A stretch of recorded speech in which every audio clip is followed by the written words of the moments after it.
এই ভিডিওতে আমরা চৌবাচ্চা এবং নল সংক্রান্ত একটি গুরুত্বপূর্ণ সমস্যার সমাধান করব। এখানে বলা হয়েছে একটি খালি চৌবাচ্চা একটি নল দিয়ে 10 ঘন্টায় পূর্ণ হয়, কিন্তু চৌবাচ্চার তলদেশে ছিদ্র থাকার জন্যে পূর্ণ হতে 2 ঘন্টা সময় বেশি লাগে। পূর্ণ চৌবাচ্চার ওই নিকাশি নল দিয়ে চৌবাচ্চাটি কতক্ষণে খালি হবে তা জানতে চাওয়া হয়েছে।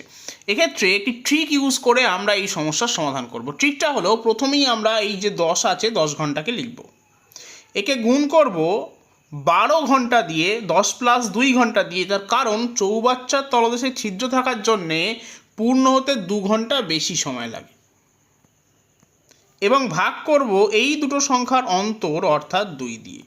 যা আসবে তাই হবে আমার উত্তর। তাহলে আমি কাটাকুটি করলে পাচ্ছি 10 গুণ 6, তার মানে 60 ঘন্টা। তাহলে সঠিক উত্তর হবে অপশন বি, 60 ঘন্টা।